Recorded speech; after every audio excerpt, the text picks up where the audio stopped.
Happy Sabbath, everybody. It's wonderful to see you. Hope you were able to enjoy the beautiful spring weather that we had this week. Well, David is commonly a favorite person of many people who study the Bible. He's very relatable.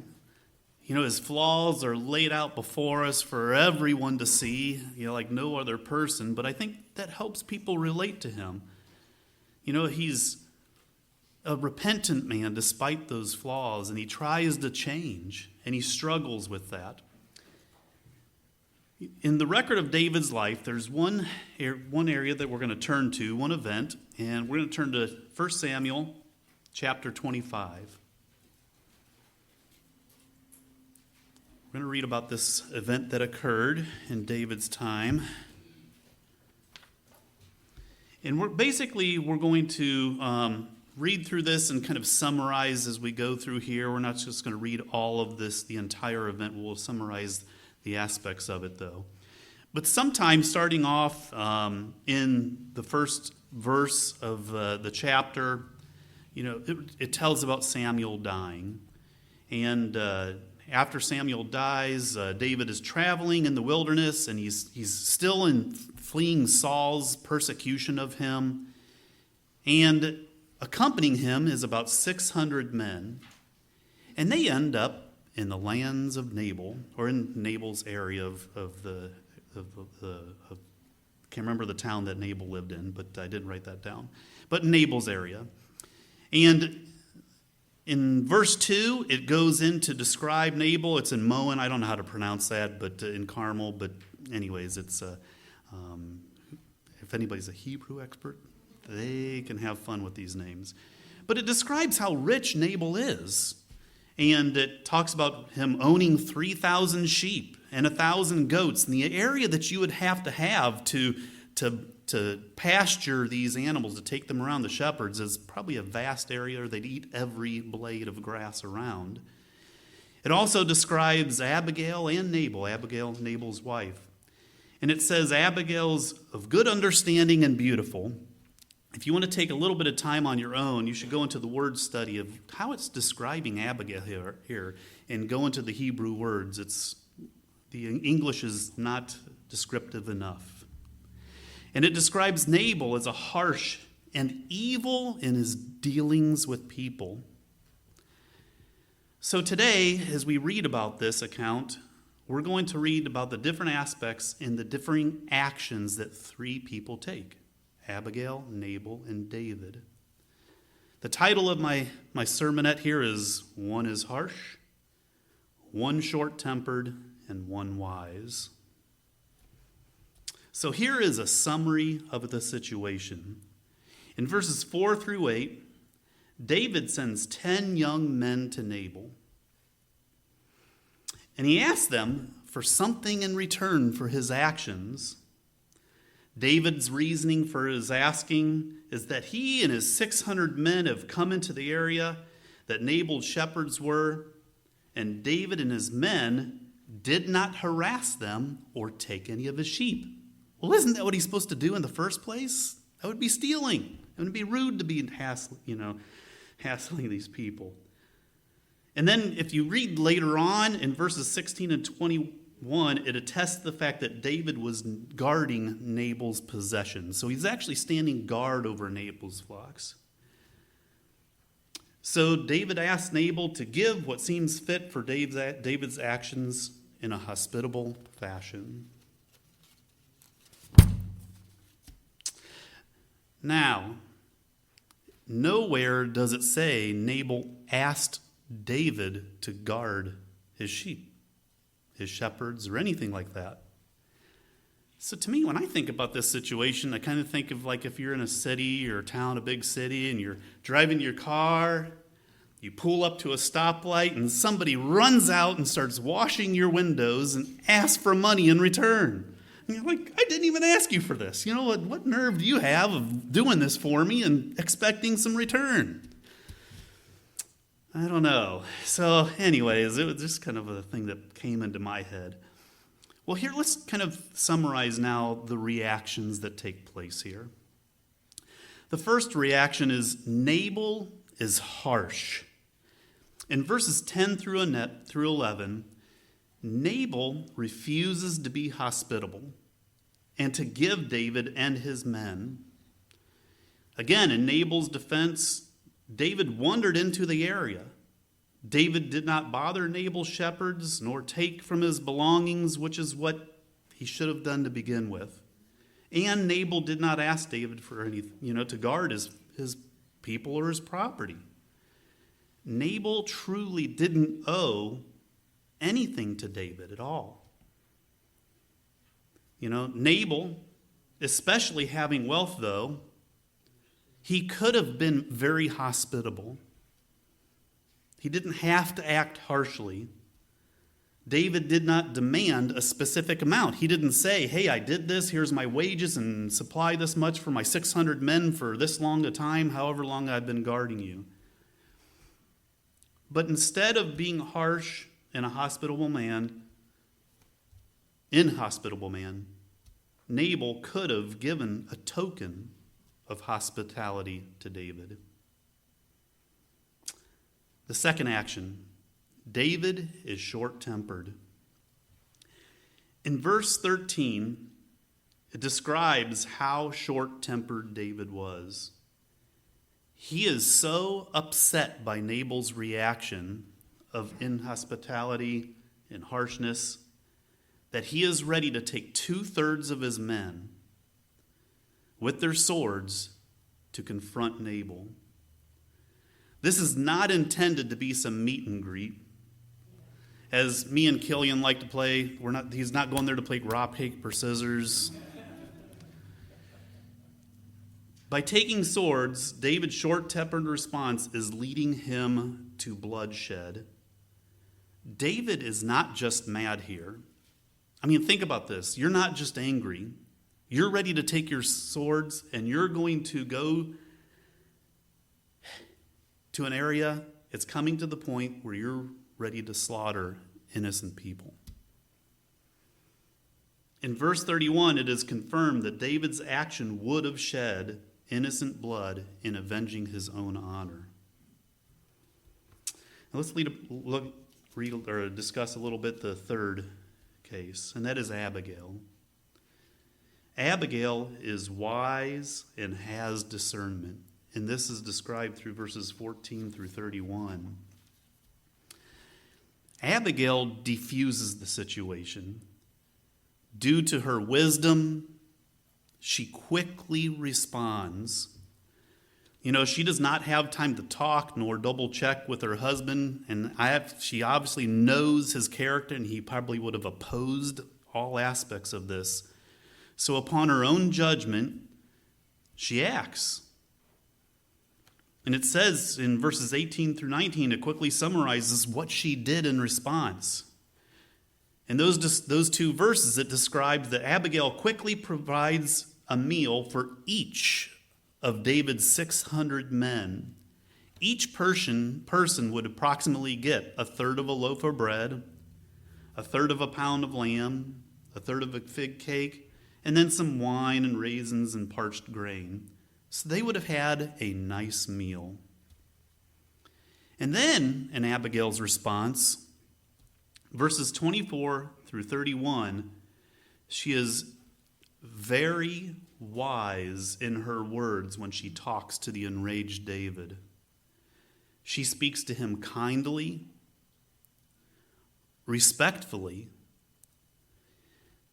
but she also calls his actions into judgment. She even asked David to put all the blame for Nabal's response upon herself. David listens to Abigail and responds to this in verses 32 and 34. After listening to Abigail, David realizes that it was God who sent her and that she was wise in her actions and words. David realizes that God did this to stop him from shedding innocent blood and avenging himself. So in considering all this, what are just a few lessons that we can learn from these three people?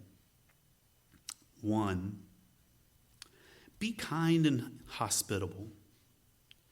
Although Nabal did not ask or hire David to guard his flocks, he could have responded with a simple form of thankfulness. When Abigail offered him one single meal, that satisfied David. It was an act of appreciation, an act of hospitality. Let's turn to Proverbs 3.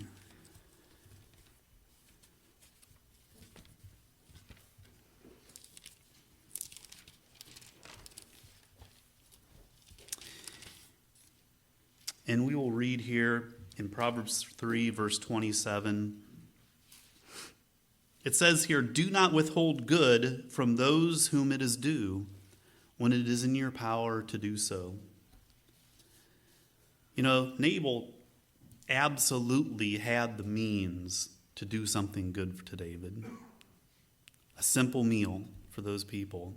The percentage of his flocks that this took out of was minuscule. It would have been very easy for him to diffuse the situation himself. Next, let's turn to Proverbs 22.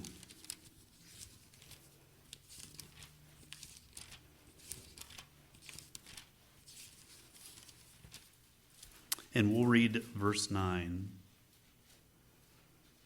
Proverbs 22, verse 9. "He who is generous will be blessed, for he gives some of his food to the poor." Now, although David was not a poor man, if you look at his family and the situations he had been in, he was fleeing persecution by Saul. So him and his men were in the wilderness, and so they didn't just have probably an abundance of food. You know, so thus him being generous right here and giving some of his food would have been a very kind thing to do. It would have been a blessing to him. Thus, again, as David accepted, a nice meal would have sufficed.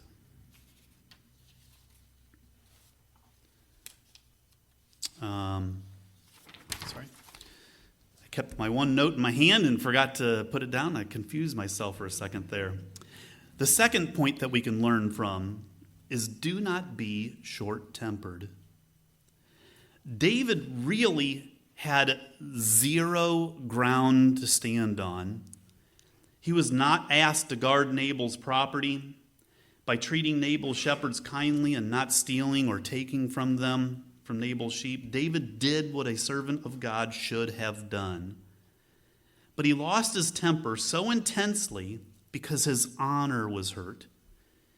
But he lost his temper so intensely that he was ready to take vengeance into his own hands and slaughter an innocent family.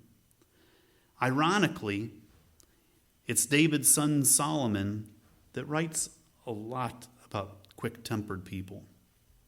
So let's read a few verses that Solomon wrote. How about Proverbs 16 and verse 32? Proverbs 16 and verse 32. "He who is slow to anger is better than the mighty, and he who rules his spirit than he who captures a city." The next one is Proverbs 29.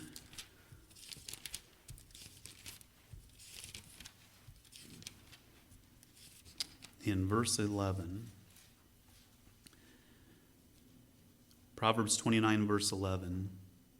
"A fool always loses his temper, but a wise man holds it back." David was acting very foolish in this aspect for losing his temper in this way. And then one more scripture when it concerns David. We'll turn to Proverbs 20.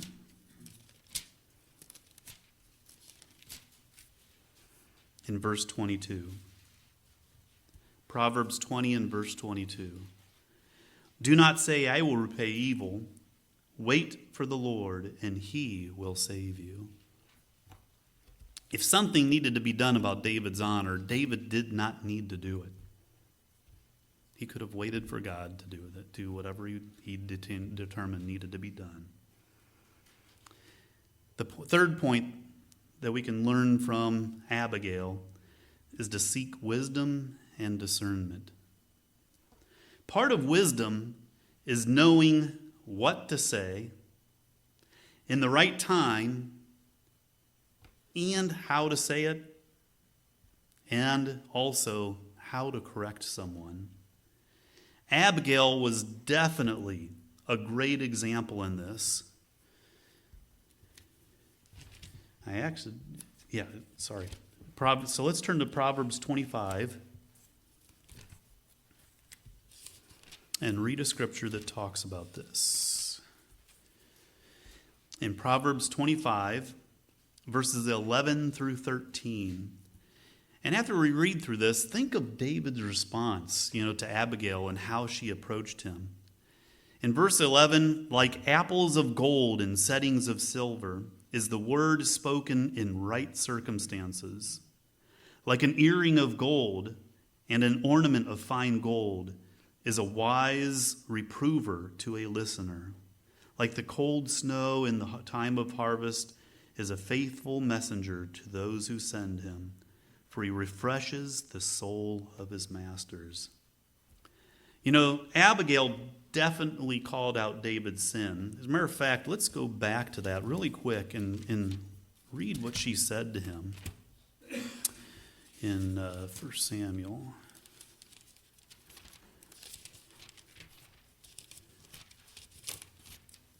We'll read a couple verses here. In 24, 1 Samuel 25:24, she fell at his feet and said, "On me alone, my Lord, be the blame, and please let your maidservant speak to you and listen to the words of your maidservant. Do not let my Lord pay attention to this worthless man, Nabal, for as his name is, so he is. Nabal is his name, and folly is with him.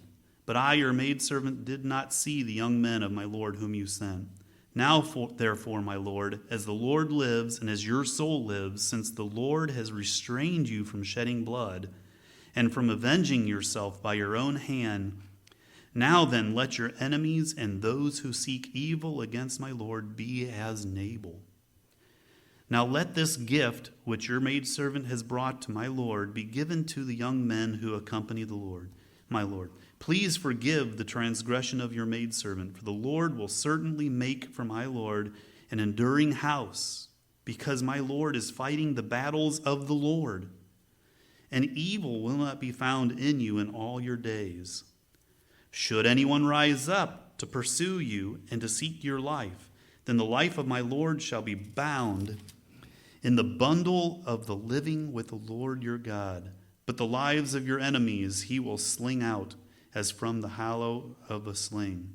And when the Lord does for my Lord, according to all the good that he has spoken concerning you, and appoints you ruler over Israel, this, what just was stopped, will not cause grief or a troubled heart to my Lord, both by having shed blood without cause and by my Lord having avenged himself. When the Lord deals well with my Lord, then remember your maidservant." She told him how it was, that he was going to shed innocent blood if he did this. And he was avenging himself. But she knew that God was using David to do certain things. So he brought that as a reminder to him.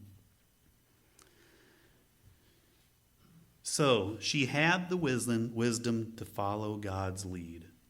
She was hospitable and kind in her approach to David. So in looking at these three people, I hope we can learn from their examples. We can learn not to be harsh, but to be kind and hospitable. Not to be short-tempered, but to be opposite of that. And to be wise in our words and how we use them, how we say them, and to be thoughtful in that. And make sure that if we do have to correct someone like Abigail did to David, the future king of Israel, and it seems like she understood that, she did it with wisdom and kindness. Have a good Sabbath.